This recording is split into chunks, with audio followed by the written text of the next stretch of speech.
Hi guys, welcome back to the video. Today is Truth Day. I know that sounds kind of weird but funny at the same time. Today is Truth Day. And the reason why I said today is Truth Day is because I'm going to be telling a little bit of my truth today in regards to how I grew up. Not a lot of people know this, so it's going to be new information for many. It's a very sensitive topic for me, but I feel like I'm now in a place in my life where I want to start being more open. Only because not that is anybody's business, but because I'm trying to free myself from certain things that I've been holding on for years, and certain things that have been weighing me down mentally, and have been exhausting me for a very long time. So I don't even know where to start from because there's so much to tell. I'm sure I'm not even going to be able to tell everything either because it would be a never-ending video. So I grew up in a very toxic household, and when I say toxic, it was I grew up with just my mom, so it was just me and my mom. However, my mom have been through so much. It made her depressed, very miserable, and I guess because she was just in survival mode all her life, she did not understand how to regulate her emotions, how to show love. She had no empathy. She was just a rough mom, you know what I mean? She took great care of me in the sense that I was fed, I was clothed, I went to school. She did whatever she had to do to ensure that I was good. So, disclaimer, I'm not saying that my mom was a bad mom. I just feel like emotionally she was disconnected because she did not know how to show love. My mom was not raised by her mom. I don't think she know her dad. She was raised by her grandparents. She stopped going to school, I think, from about age 15 or 16, if I'm not lying. She went through a lot of child labor, meaning she grew up in the country. She had to take care of the animals. She had to help to take care of her grandparents. Like I said, she got very little schooling. She wasn't told that she was loved by anybody. She had the first time she got pregnant, she was 16.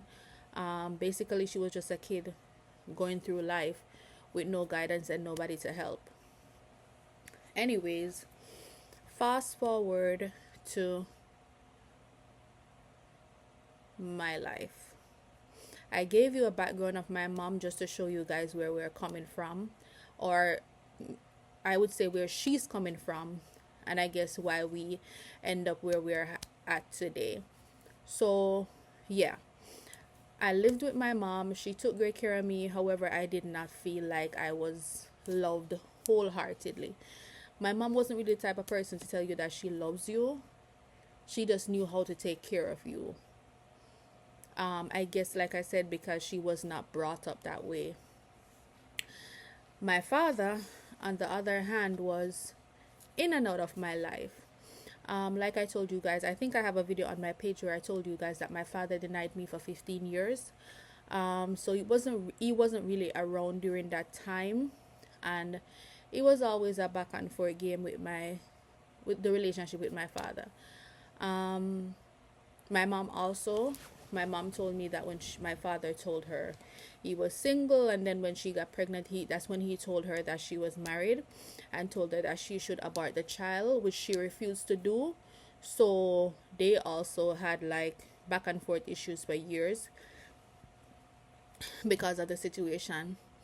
I personally also feel like my mom was really hurt when she found out that my father was married and that this was somebody that she was not going to have for herself. I could tell that it affected her for years based on the things that she would say.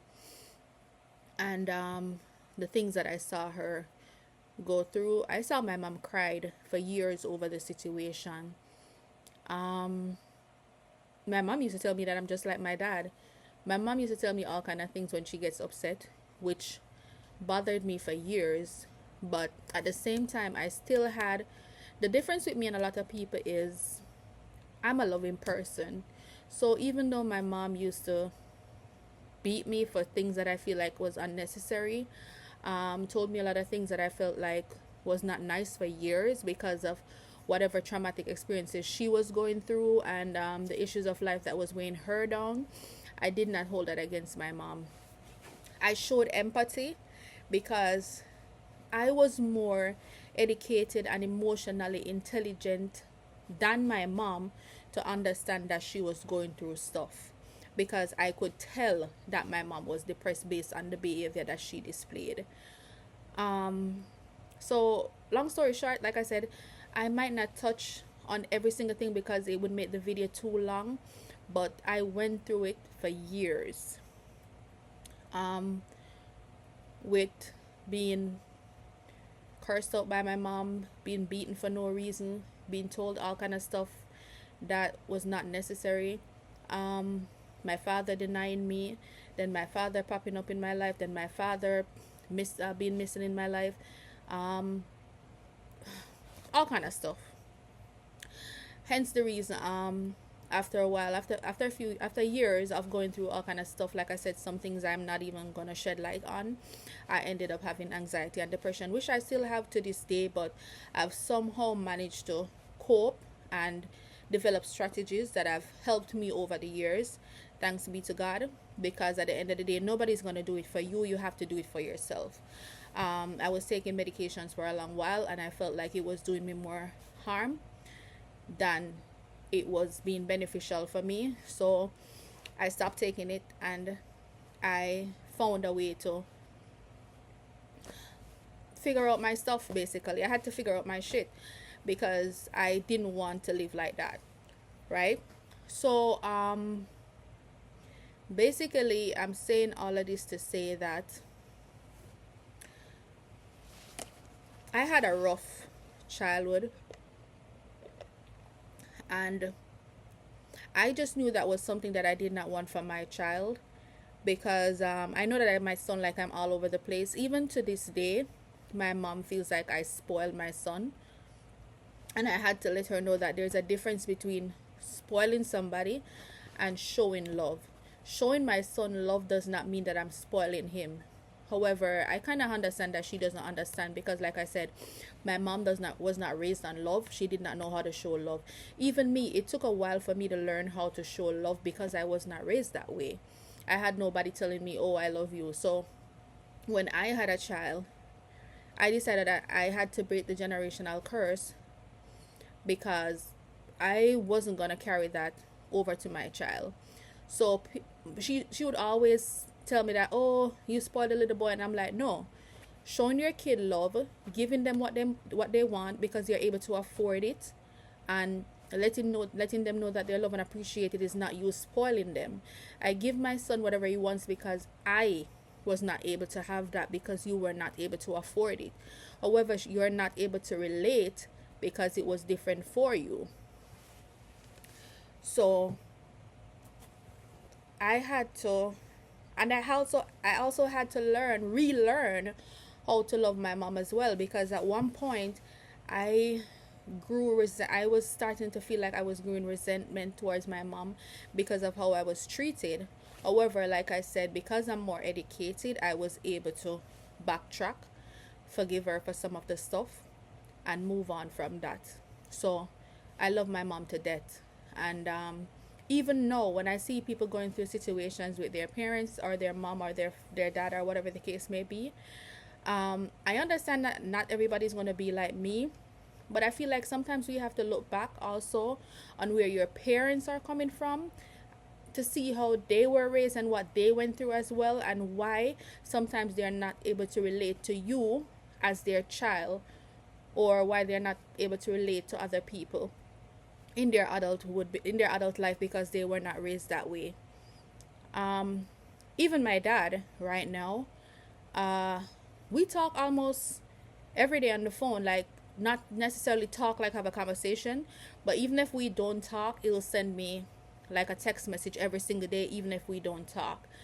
And it's just crazy to me because at one point I had this hate for my father because I felt like he made me suffer more than I needed to, because my father had money, but because I was an outside child, he didn't really do much for me because he didn't want his family to know that he had other kids outside.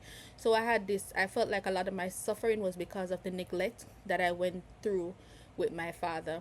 However, even that situation, I had to go to therapy, and I had to learn to forgive him, understand that he too was going through a situation because he felt like he had an obligation to his wife and his family, and he didn't want to break that, even though he should have known that before he went out and have kids outside.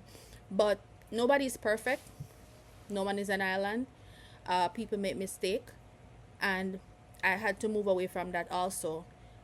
Do I have the perfect relationship with my father now? No, I still don't. But I love my father. We talk most times, like I said, and I don't have that resentment or that heaviness that I have towards him anymore, because at the end of the day, what is that going to do for me anyways? That's not going to help me either. So basically, like I said, I'm just making these videos to unpack a lot of things that I'm going through or have been going through one by one, and sharing my journey with you guys as well while I go through what I'm going through.